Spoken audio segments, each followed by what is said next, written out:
vamos dar continuidade hoje falando de imortalidade. Pelo terceiro sábado.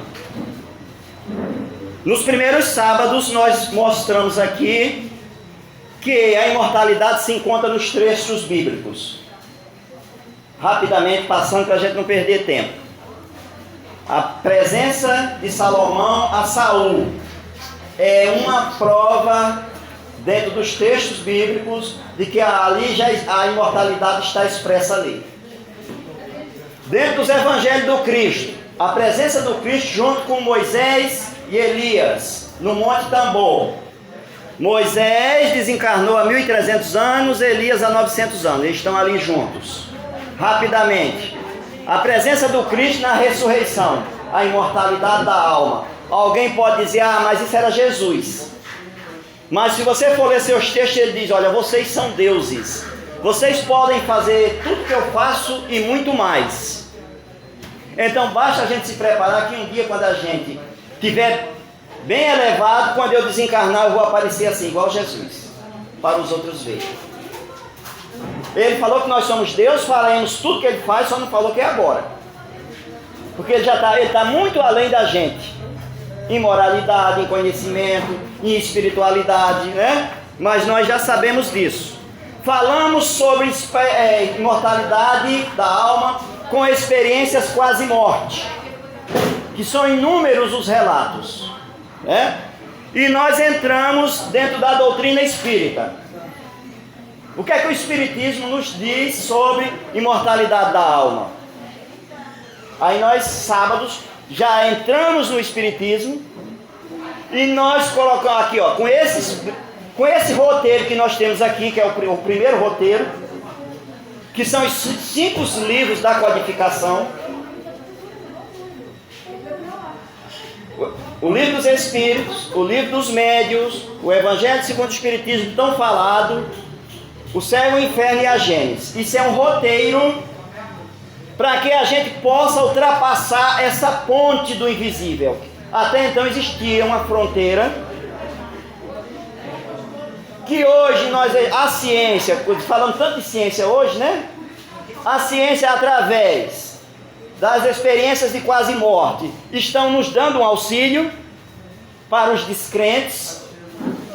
São depoimentos extraordinários de pessoas que eram ateias. Deixa eu voltar até aqui.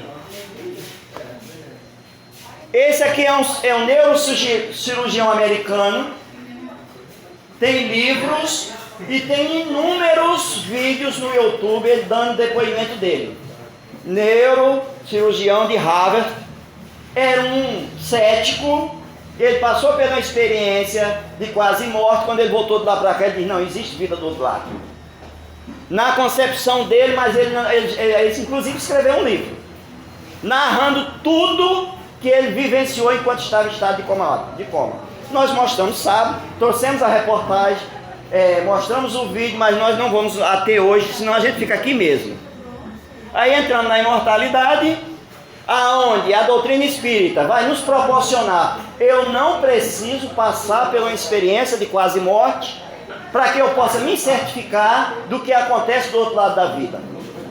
Hoje, com os esclarecimentos que chegam de lá, se você acreditar, se você se dedicar, olha, não precisa você passar por experiência de quase morte para você passar a vivenciar a sua vida com esse fenômeno da imortalidade, essa realidade da imortalidade da alma.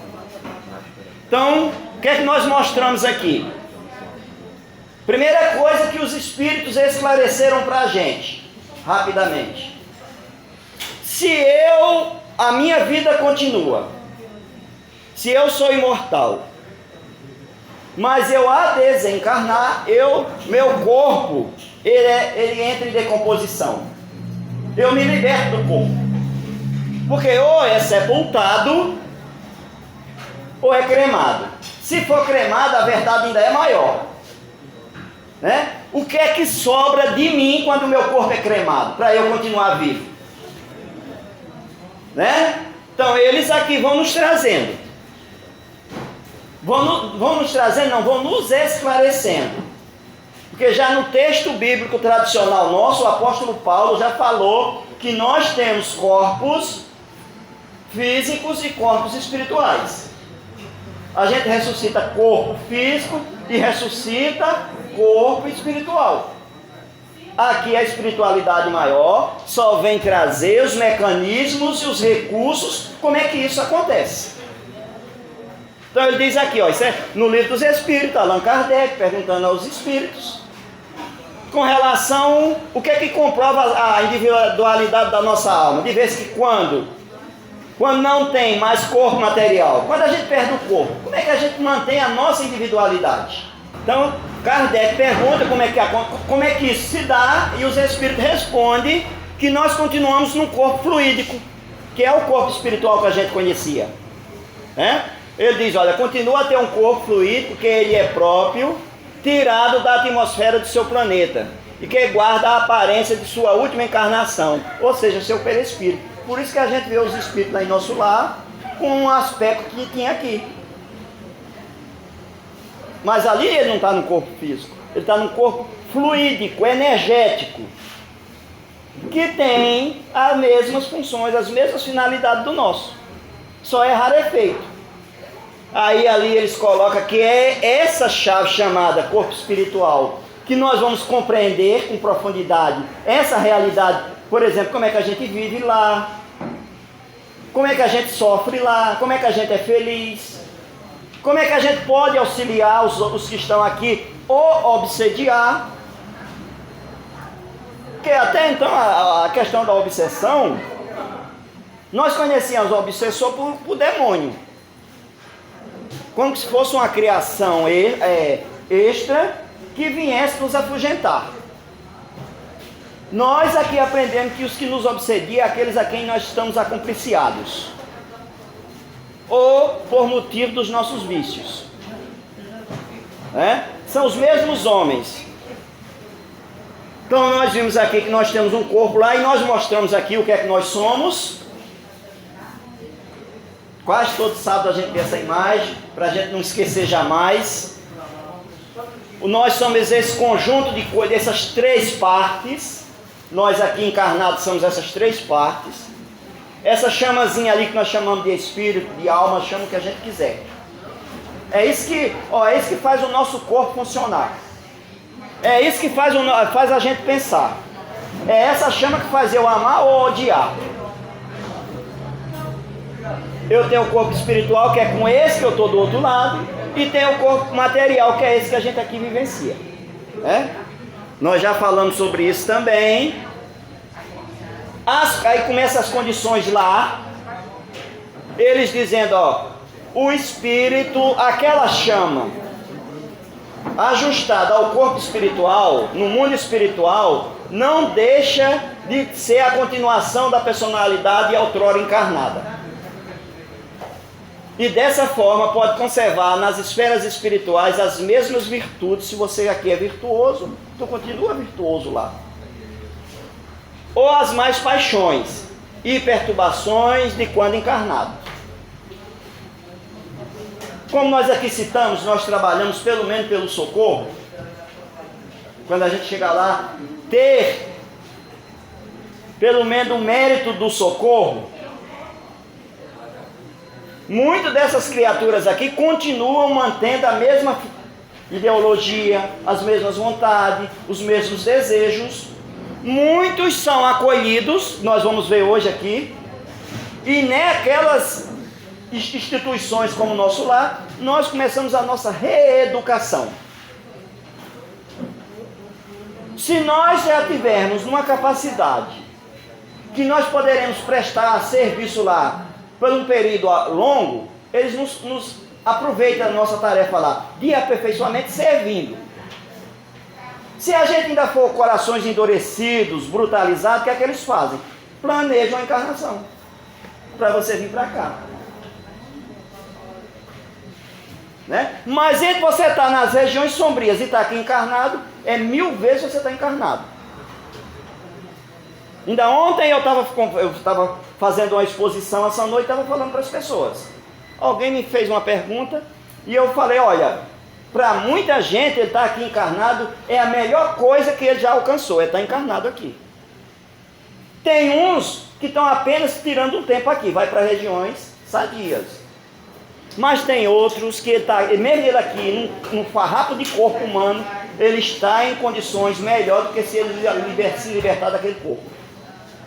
Porque assim como nós passamos a conhecer as esferas luminosas, nós também penetramos as esferas sombrias. E as condições de vida lá não são fáceis. Se aqui a gente acha que a nossa condição de vida é difícil, tem situações nas esferas espirituais ou em mundos fora desse aqui nosso, que a gente pede todo dia para estar aqui sem olho, sem pé. Muitos que estão lá pedem, porque aqui é melhor, né?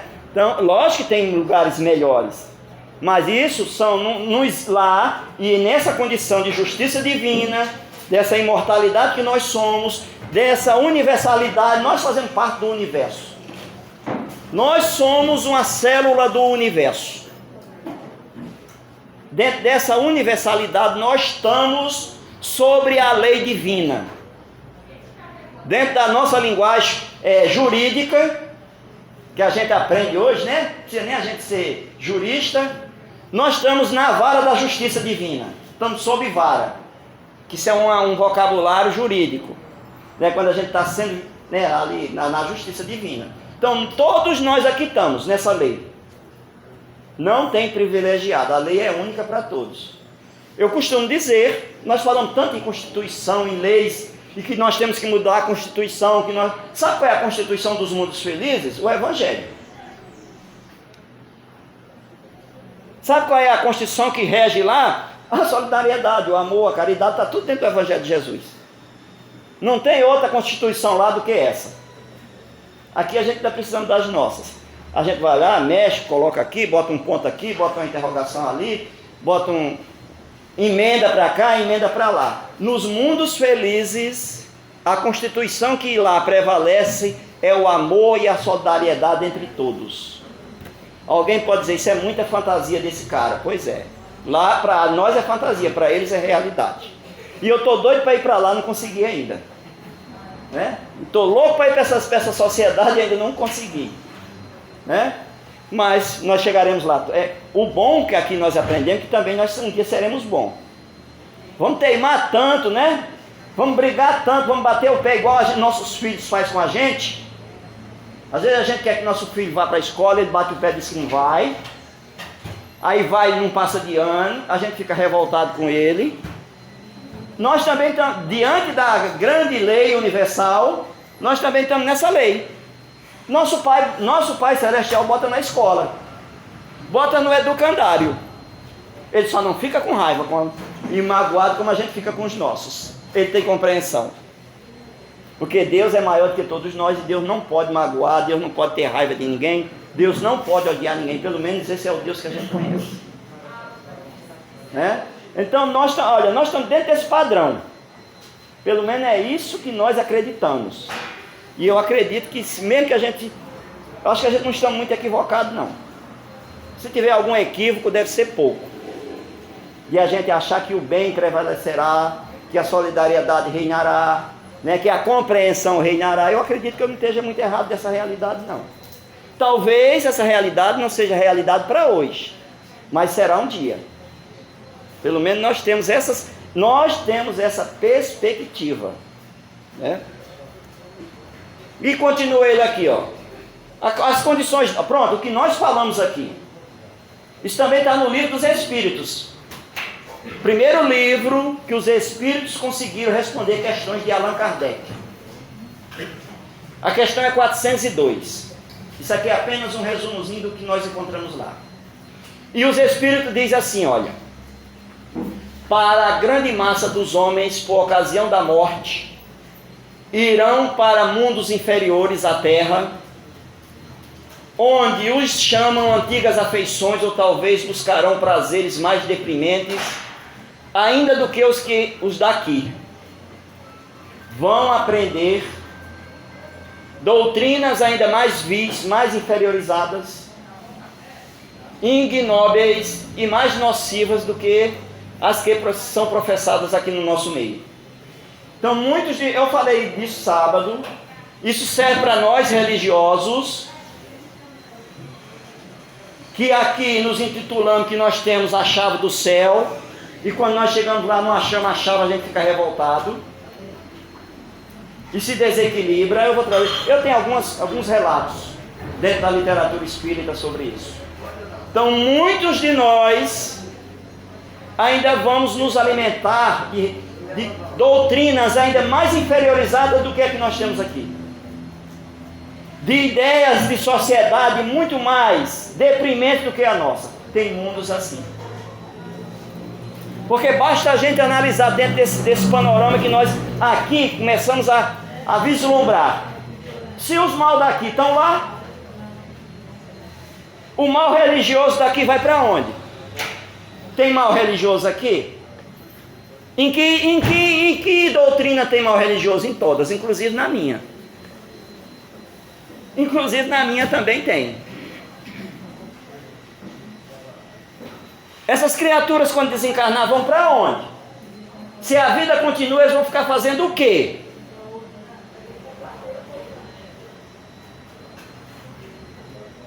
Os cientistas que estão nos laboratórios nesse momento desenvolvendo armas de destruição em massa,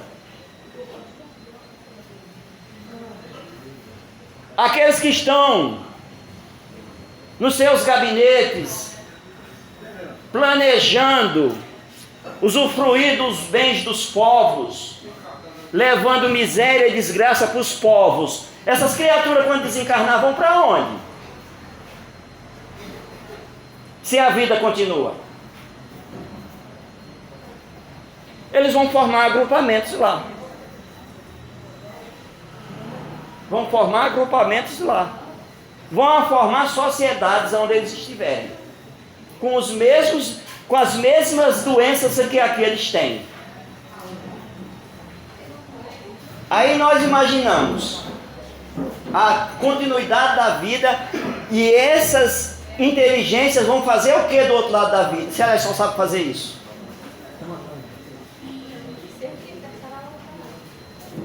E uma parcela delas continua aqui no nosso convívio, na invisibilidade.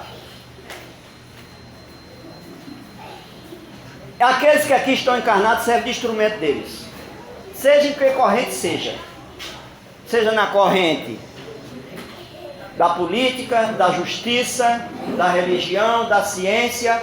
Eles são os incentivadores invisíveis para o que a gente vê. Ou alguém imagina que nós estamos sozinhos em algum lugar? Ou será que isso é ideia do espiritismo? Não é ideia do espiritismo. O apóstolo Paulo vai nos dizer que nós estamos sempre acompanhados de nuvem de testemunhas. E as testemunhas que nós atraímos para nós é o que a gente faz, o que a gente pensa e o que a gente deseja. E as testemunhas que nós atraímos são os mesmos que aqui vestiram o corpo físico. Estão só sem corpo. Aí nós chamamos de obsessor. Então, as desarmonias em todos os setores: familiar, social, humanitário. Aquele que está no comando, ele não está sozinho. Assim como aquele solidário, aquele caridoso, aquele que trabalha em bem do prol dos outros, ele também não está sozinho. Existem duas sociedades, uma visível e outra invisível, ao qual nós fazemos esses intercâmbios, né? E ele aqui, ó, Céu e Inferno, para falar de... é um dos livros de Allan Kardec. Nós mostramos aqui sábado. Na segunda parte, é só depoimento de pessoas que desencarnaram e se encontraram do outro lado da vida. Desde espíritos brutalizados, criminosos, espíritos medianos, espíritos felizes e espíritos suicidas, por exemplo. Então, no segundo capítulo, na segunda parte dos livros Céu e Inferno, nós vamos vivenciar o depoimento dessas criaturas que aqui viveram num corpo físico. E como é que eles se encontraram lá. Nós, nesse mês que nós estamos aqui, temos uma campanha mundial, né? Contrária ao suicídio, que é o Setembro Amarelo.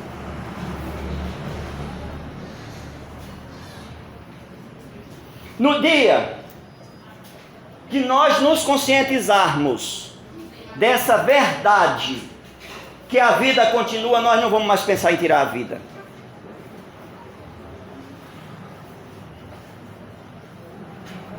Se alguém, pelo menos, passa na sua cabeça essa ideia, antes de você fazer, pega o Evangelho, o Céu e o Inferno, leia os depoimentos. Leia aquela obra que tem ali, Memórias de um Suicida. Depois você me diz se você tem coragem de fazer. As condições que a gente chegamos lá. Se você acha que está com problema insuportável, analisa e vê os que pensaram assim, tiraram a própria vida, para ver em que condições eles se encontram lá. E aqueles que, alguns, depois de vários tempos no sofrimento, depois que se retemperaram lá, conseguiram falar para a gente. Alguns. É o caso daquele autor daquele livro Memórias dos Suicidas. Esse cidadão, para poder usar o lápis de Ivone Pereira do Amaral, o ato trágico dele passou de 200 anos. Quase uma centena de anos no sofrimento. Quase uma centena de anos no tratamento.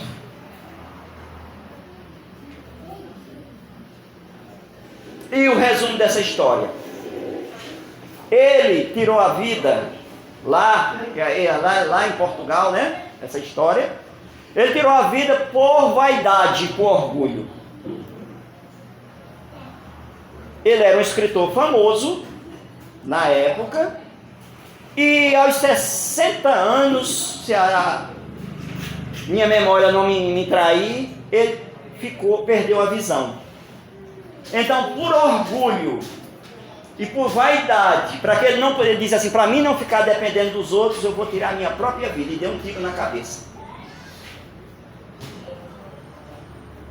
Passou esse tempo todinho a história, olha, é bem pequenininha a história, 600 e poucas páginas. Bem pequenininha essa história, né? Porque é bem contada, bem desenhada. Depois de vários anos, quase centenas de anos, naquele tradicional Vale dos Suicidas que a gente tanto fala, né? Ele é socorrido.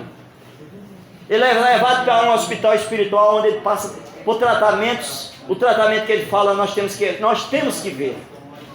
É lógico que nem todo que a pessoa que tira a vida passa por um processo, cada um tem um processo particular. Mas aquele serve de exemplo. Depois de muito tratamento, depois de ele estar ali internado vários tempos, ele começa a se manifestar no trabalho espiritual. Adivinhem os senhores, qual foi o primeiro trabalho do Camilo, quando ele começou, se reestruturou e teve a consciência que tinha que trabalhar para se reajustar? Alguém imagina qual foi o trabalho dele? Ele passou a trabalhar para que os que aqui estão encarnados não se suicidassem. Ele saía das regiões, porque nós, quando a gente vai cometer esses atos, nós temos os nossos benfeitores em pânico para que a gente não faça. Após ele agregava uma equipe dessas. Vinha aqui socorrer pessoas para que não cometessem o suicídio. Ele não morreu pelo suicídio, ele está trabalhando, é uma prova. E ele nasceu depois. Na obra ele nasce. Com todo esse trabalho que ele teve.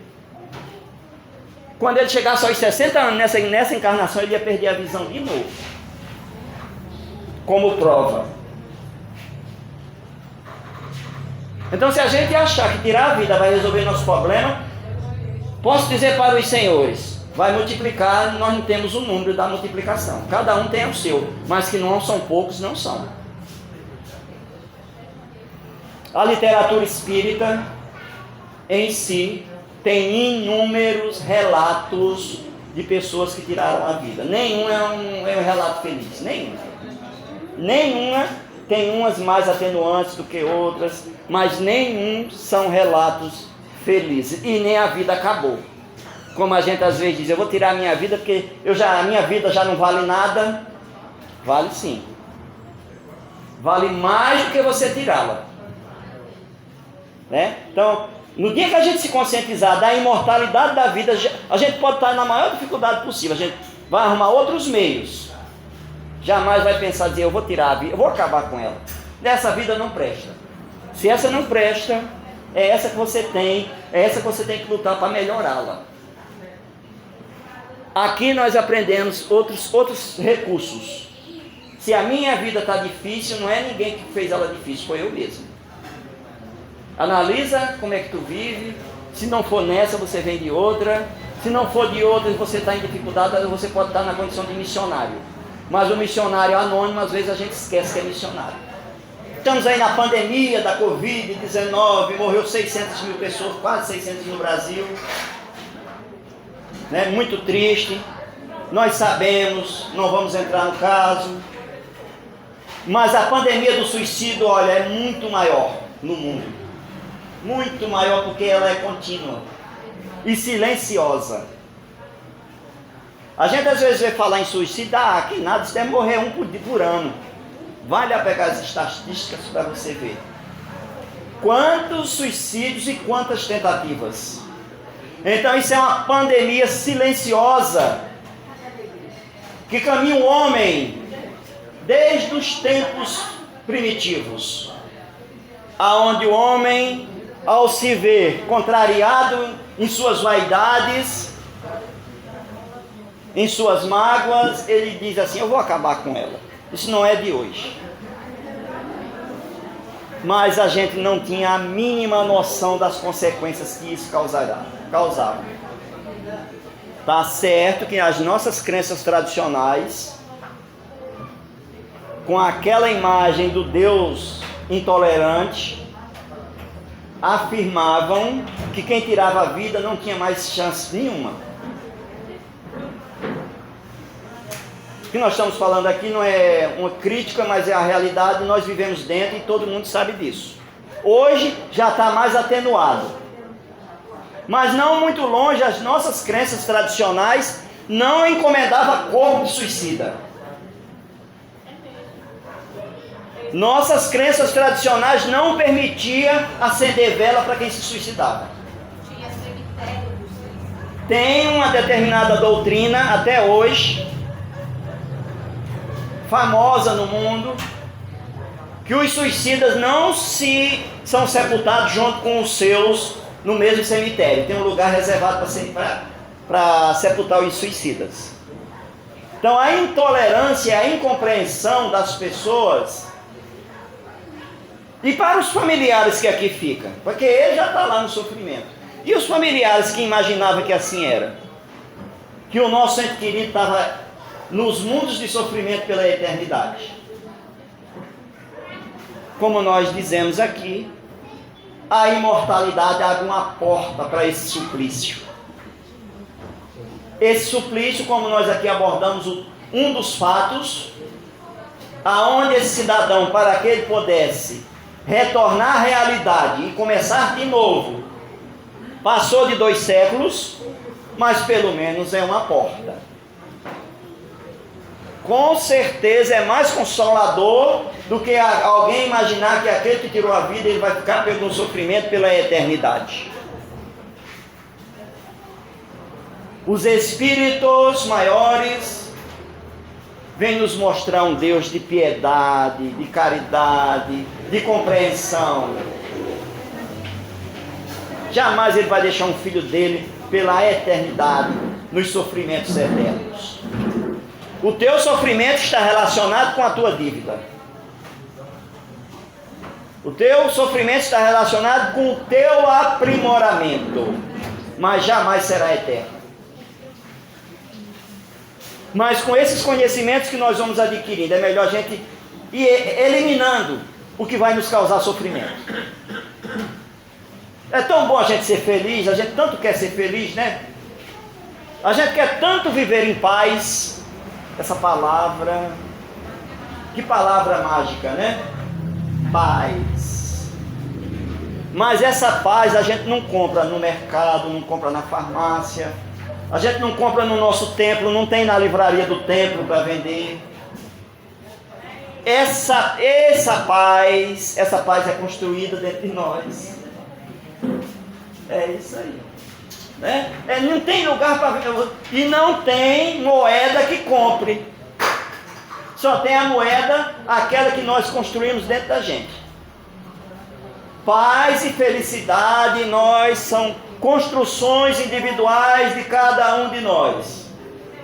Ah, mas o dinheiro compra não, ele compra imitação de felicidade e compra imitação de paz. Ele não compra paz nem compra felicidade. Porque a paz comprada com a moeda da terra, ela é transitória, ela tem tempo. Ela tem, se você olhar, no verso dela tem prazo de validade. Agora, essa que você constrói não tem validade. E para isso que nós estamos aqui com essa luta terrena. De começar a semear dentro de nós esses sentimentos de paz. Né? Aí, nós já falamos das obras de Allan Kardec, que é um roteiro para a gente penetrar na imortalidade. Mas agora nós temos um roteiro mais aprimorado, tanto quanto, que são essas três figuras que estão na imagem. Que, como nós aqui já falamos de um deles, que chama-se Francisco Cândido Xavier, nós não temos a mínima dimensão da grandeza desse homem.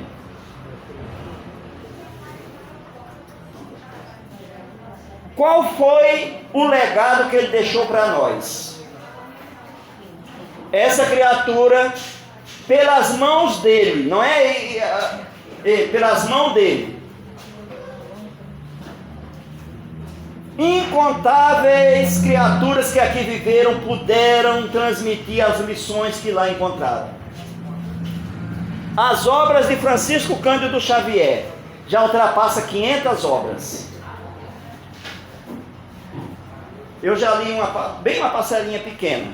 E nesse período agora que eu estou, eu mostrei para os senhores aqui que nós temos a oportunidade de ler todas elas,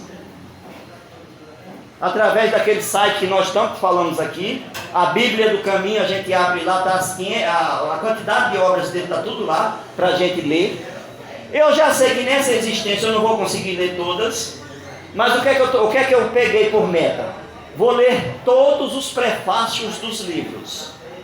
Já estou na metade. Só os prefácios. Aí a gente, isso aí, e muitos eu estou selecionando para me ler depois. Entendeu? Então eu estou nessa tarefa. Vou ler, porque os prefácios dos livros de Francisco Cândido Xavier, 90% ou mais, são prefácios escritos por Emmanuel. E por que parou? Quase todas as obras do Chico é uma mensagem de Emmanuel. E dá para ler uma mensagem por dia, se for do caso. Eu estou tentando, estou fazendo. Já estou no O. Aliás, no P. Porque é por letra, né? Então eu estou lendo pelo menos prefácios, eu vou ler tudinho. Né? E nós temos essas figuras aqui. O Emmanuel era o diretor dele. Era ele que gerenciava todas essas obras. E esse André Luiz, que tanto nós falamos aqui, veio descortinar definitivamente as esferas espirituais para todos nós. Como nós sempre abordamos André Luiz aqui. Não que ele desbordou as esferas espirituais dos mundos celestes, da nossa, de nosso lar para cá. Então, como nós temos mostrado, eu comecei a mostrar sábado, eu vou só passar rapidamente, os ambientes espirituais que ele transmitiu para a gente, desde nosso lar, nossa casa, um hospital, o ambiente espiritual de um hospital, o ambiente espiritual de um cemitério, o ambiente espiritual de um templo espírita, o ambiente espiritual de um templo das nossas igrejas tradicionais. Está aqui, está todo nas obras de André Luiz. Eles vão lá participarem.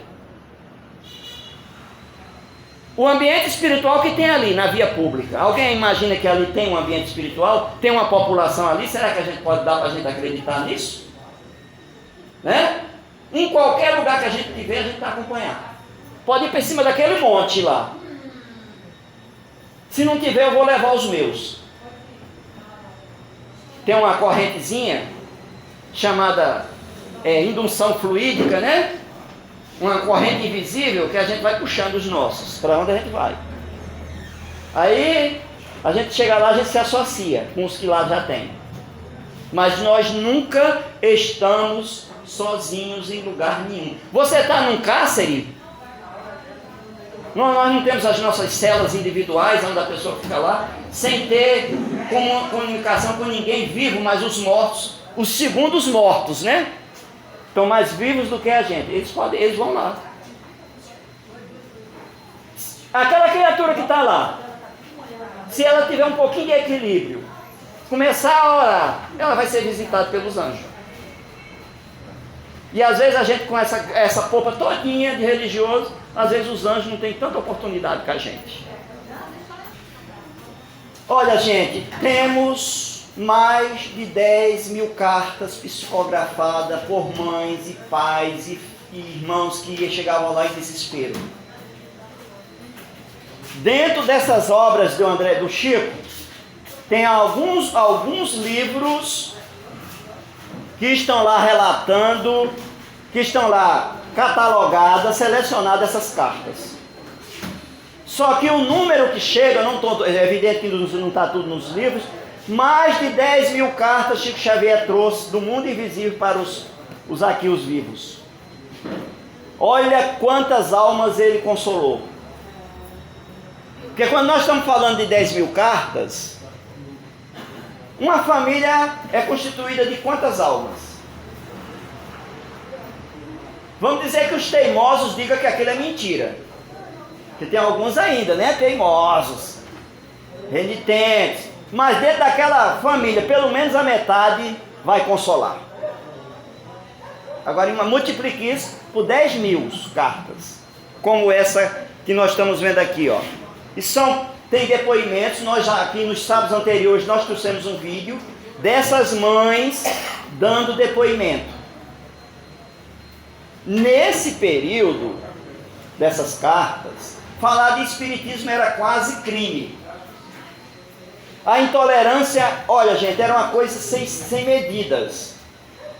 Essas mães para ir lá em Chico Xavier, era como que alguém lhe puxasse alguém para beber água à força. Só um movimento trágico, a perda de um ente querido, de um filho, que empurravam elas para a proximidade de Chico. E chegava lá, o consolo era incontrolável.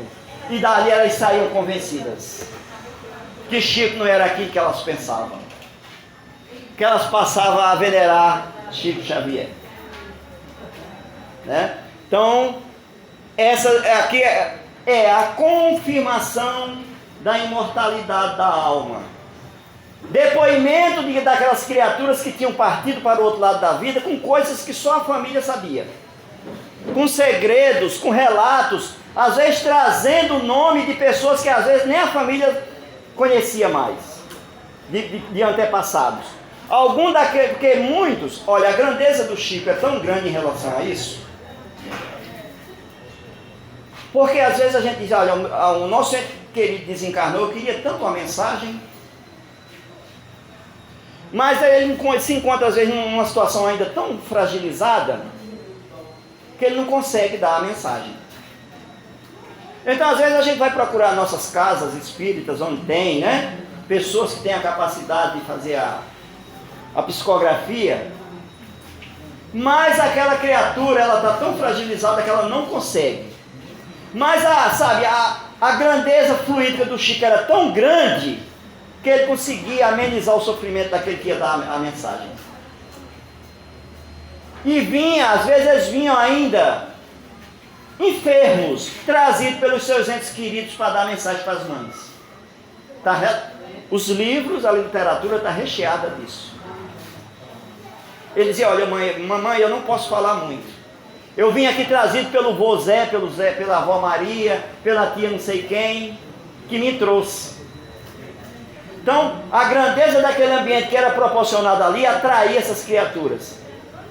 O amor que o Chico tinha pelas mães criava, né, aquele ambiente que era atraído aquelas criaturas, mesmo ainda deficitárias, que em lugar nenhum certamente eles conseguiriam dar a mensagem. Por isso que tanta mensagem para o Chico. De espíritos ainda dizendo que ainda estão doentes, estão enfermos, estão em tratamento. Mas o mais interessante disso tudinho, a gente pode ler as cartas do Chico, tudo, inclusive dos que chegam de lá. Todos eles estão convidando aos parentes, os familiares, aos pais, a serem caridosos, pacientes e a crer em Deus. Todos eles, praticamente todas as mensagens, elas vêm molduradas com um convite: mamãe, eu não morri, eu estou aqui.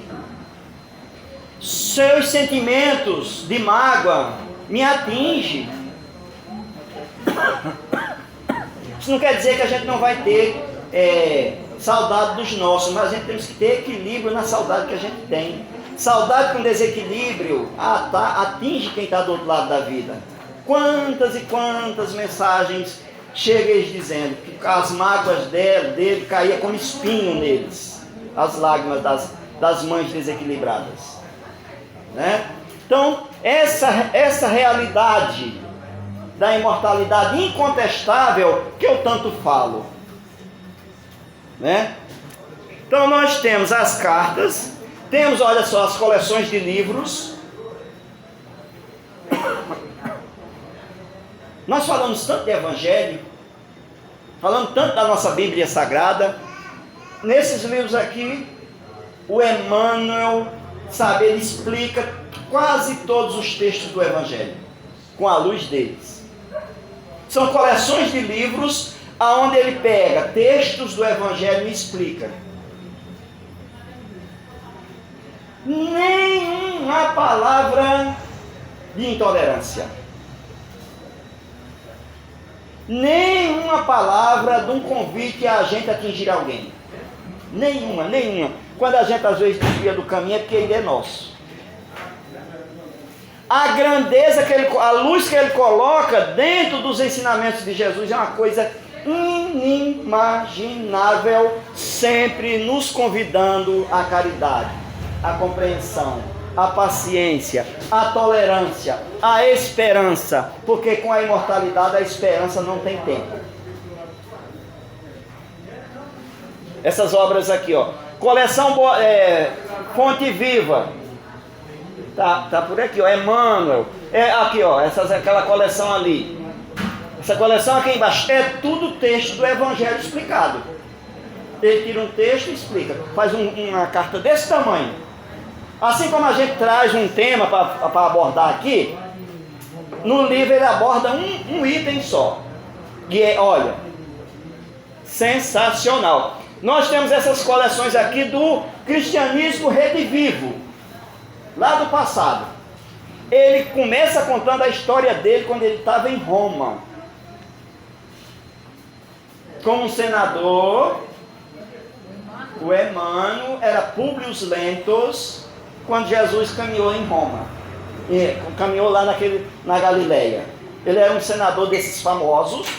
A história é há 2000 anos. Ele conta todos os eventos da sociedade romana daqueles tempos. Há 2000 anos. Depois que ele vem contando a história dele. Aí ele conta 50 anos depois. Olha, ele era um senador romano naqueles tempos. Inclusive, ele teve a felicidade de ter uma conversação com Jesus. Só que a intolerância, né? Para os grandes, Jesus era o quê? Um imbecil naquele tempo. Era um revolucionário. Então ele não deu a mínima para Jesus. Tem todo um enredo na história que, inclusive, Jesus, nesse contato que ele teve com ele, curou a filha dele, que estava com lepra. Mas mesmo assim ele saiu dali teimoso e ainda continuou com a sua intolerância. Aí a história começa a se desenrolar. A esposa dele é que já era cristã. E foi as preces da esposa dele que atraiu a cura da filha através de Jesus. Mas ele mesmo, como é que ele ia vamos dizer, se igualar a um samaritano daquele? O nome dele nessa época era? Públio Lentulus, senador Públio Lentulus. Ele teve lepra. Não, a filha que teve. Depois de 50 anos da desencarnação dele, ele nasce e conta a história dele 50 anos depois. Ele nasce como escravo. E olha, ele volta lá para o ambiente romano. Ele ali mandava na aristocracia romana. 50 anos depois ele nasce, vai ser servidor lá dentro. Aqueles mesmos palácios que ele frequentava, que dava ordem, que oprimia, que mandava barbarizar os escravos. Ele narra essa história dele. Depois vem Paulo Estevão, ele conta a história de Paulo completa. A gente quer saber com profundidade todo o desenrolar da história de Paulo. Está aqui, ó, Paulo Estevão. Essa história que a gente conhece de Paulo no Atos dos Apóstolos é um mínimo da história que nós encontramos lá. A história do cristianismo primitivo, né? Aí nós temos essa coleção de livros, sabe? Vai fazendo o encaixe para a gente ter essa riqueza de conhecimento que essas obras podem nos proporcionar. Nós hoje não chegamos nem de onde a gente parou. Mas como eu prometi para os senhores, nós vamos deixar para a semana que vem o restante, porque nós vamos ver o final do filme, né? Para que a gente possa ver o final. Promessa é dívida, né?